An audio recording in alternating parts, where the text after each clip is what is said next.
We are here at Shuriken Fight Series 22, and I am here with the brand new middleweight champion, Maynard Peel. You've had some time to sit with your belt, sit with your team, kind of let it all kind of sink in. How are you kind of feeling now? This is your second title this year. Yep. First, I'm just like trying to be aware of my body because, man, I was pushing myself very, very hard. And to be honest, he was a good opponent. He fought hard. He gave me a good challenge, and I had to really dig deep again and push deep. So above all, I'm stoked that I was able to get the win. And also, my family is here as well. So I got my two little nephews here too. So it's awesome that I can inspire them. So, yeah. And so it was a split decision win. When you kind of got there at the end, did you feel like you had done enough for that win? To be honest, yes, I did. I knew it was close, but I felt that I dug a little bit deeper and managed to finish off on the hands towards the end, and I managed to get off the fence as well. So I was confident in my success, and but I did know that it was close, and yeah.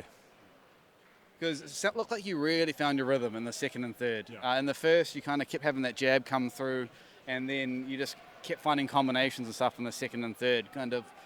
What kind of happened there that just you're like, what clicked? Well, to be honest, when I came in, I wanted to get him out of there. Like, I wanted to finish this fight and get a TKO or a knockout. And the first round, it didn't go the way I wanted it to. I wanted to come out really hot and land some 1-2s and connect with a nice overhand. And I knew it was going to be a long night, so I just had to change my way of thinking. I had to be a bit more active. And so I changed my mindset from trying to take him out to just being nice and smooth and trying to, like, tee off on him a little bit more with less power, and it worked in my favor. And so that's what my coaches said to me as well when they came back after that first round.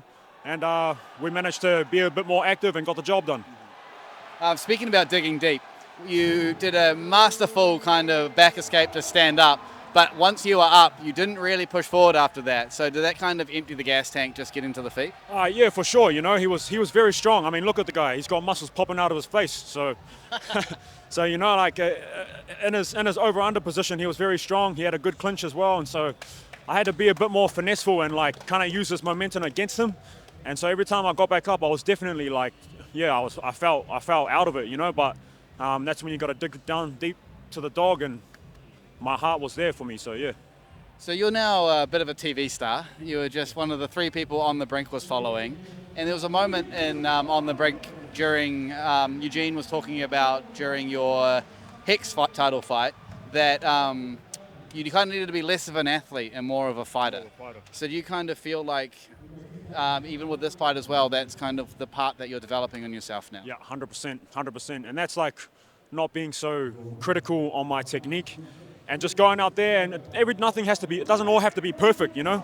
Sometimes you got to put yourself in the fire and really go for it. And that's what I was missing my last 5 fights. And so I think I'm scratching the surface of the mentality of what it takes to be a real fighter. And you guys are just seeing the better version of me here today. And I plan on carrying that momentum forwards. Especially like that first round when you got dropped. Yep. You turned it around, you got to work on the wall. You put a lot of wall work in this fight, actually. So is that something you've been working on in camp as well? Well, bro, we actually wrestle a lot here at CKB. We're not just strikers. Like, Huge has us wrestling every day. I'm sure you know because you're at the Winter Warriors, or Alta, should I say.